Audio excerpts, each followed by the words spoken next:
Side కొంచెం side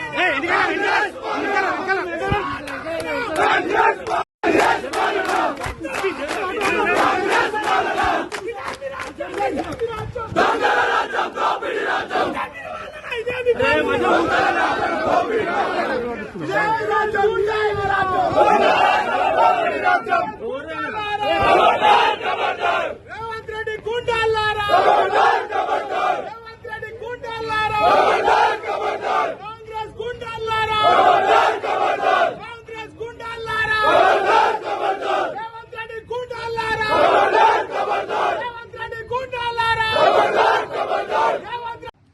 Yadadri Bhuvanagiri జిల్లా ఆఫీస్పై దాడిని ఎన్ఎస్యూ యువన కాంగ్రెస్ నాయకులు ఏదో దాడి చేసో దాన్ని తీవ్రంగా ఖండిస్తున్నాం. ఇటువంటి పిరికిపందల చర్యలని మానుకోవాలని చెప్పి వాళ్ళకి చెప్తా ఉన్నాం. మేము ఒకటే చెప్పదలుచుకున్నాం, మేము దాడి మొదలు పెడితే కాంగ్రెస్ నాయకులు ఇళ్లలో ఉండే పరిస్థితి ఉండదు. కేవలం ఈ ప్రభుత్వంలో ప్రజలు ఓటేసి గెలిపించారు కాబట్టి ప్రజలకు సంక్షేమ పథకాలు చేయాలి, మీరు చేసే తప్పులు మేము ఎత్తి చూపిస్తున్నాం తప్ప ఈ దాడుల సంస్కృతి బీఆర్ఎస్ పార్టీది కాదు. దయచేసి ఇవి మానుకోవాలి. ఎవరైనా ఈ చర్యల పార్టిసిపేట్ అయిన వాళ్ళని ఇమ్మీడియట్ గా అరెస్ట్ చేయాలి. లేని పక్షంలో పెద్ద ఎత్తున ఆందోళన చేస్తాం. వాళ్ళందరినీ కూడా అరెస్ట్ చేయాలని చెప్పి నేను కోరుతా ఉన్నా. యాదాద్రి భువనగిరి జిల్లా కార్యాలయం పైన కాంగ్రెస్ పార్టీ గుండాలు చేసిన దాడిని తీవ్రంగా ఖండిస్తా ఉన్నా. ప్రజాస్వామ్యవాదులందరూ కూడా ఇటువంటి దాడులను ఖండించాలని చెప్పి నేను విజ్ఞప్తి చేస్తా ఉన్నా. స్వయంగా పోలీసులే వెంట పెట్టుకుని వచ్చి ఈ దాడి చేయడాన్ని చూస్తే ఈ రాష్ట్రంలో పోలీసులు కాంగ్రెస్ పార్టీ కార్యకర్తలు కలిసి పనిచేస్తున్నారు, కలిసి దాడులు చేస్తున్నారు ప్రతిపక్షాల మీద అని చెప్పి చెప్పడానికి ఇది ఒక పెద్ద ఉదాహరణ. ఎట్టి పరిస్థితుల్లో కూడా ఇటువంటి దాడులను సహించేది లేదు. నిజంగా మేము కూడా అటువంటి దాడులు చేయాలి, ప్రోత్సహించాలనుకుంటే కాంగ్రెస్ పార్టీ నామరూపాలు కూడా ఉండేవి కావు గత 10 సంవత్సరాల కాలంలో.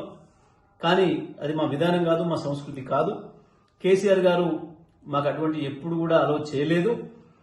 ఇప్పటికైనా నేను విజ్ఞప్తి చేస్తా ఉన్నా, మహేష్ కుమార్ గారు కాంగ్రెస్ పార్టీ పిసిసి అధ్యక్షుడిగా మీ ముఖ్యమంత్రి ఎట్లాగూ ఇదే పని చేస్తాడు, ఆయన ప్రోత్సహిస్తాడు.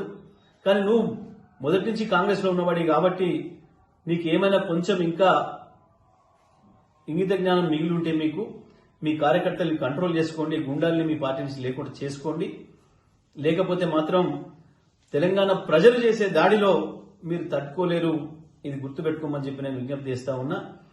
ఎట్టి పరిస్థితులలో కూడా ఈ దాడులు మమ్మల్ని ఆపలేవు, మా ఆత్మస్థైర్యాన్ని దెబ్బతీయలేవు. ఏడాది కాలంలోనేమో డైవర్షన్ పాలిటిక్స్ చేసిండ్రు. ప్రతి సమస్యలో ప్రజలు అడిగితే దాన్ని పక్కదారి పట్టించే ప్రయత్నం చేసిండ్రు. అది రుణమాఫీ కావచ్చు, అది రైతు భరోసా కావచ్చు, అది 2 లక్షల ఉద్యోగాలు కావచ్చు, అది ఆటో కార్మికులకు ఇచ్చే 12,000 కావచ్చు, మహాలక్ష్మి 2,500 కావచ్చు. ప్రతి దాంట్లో డైవర్షన్ పాలిటిక్స్ చేసుకుంటూ వచ్చిండ్రు. ఇప్పుడు అది ఏడాదిగా తీరిపోయింది, ఇక ప్రజల్ని మోసం చేయడం సాధ్యం కాదు అని చెప్పి ఇప్పుడు దాడుల రాజకీయాలు మొదలుపెట్టిండ్రు. ఈ దాడుల రాజకీయాలతోని ప్రజల్ని ఆపలేరు, బీఆర్ఎస్ పార్టీ కార్యకర్తలను ఆపలేరు. కాంగ్రెస్ పార్టీ గుర్తుపెట్టుకోవాలని చెప్పి తెలియజేస్తా ఉన్నా.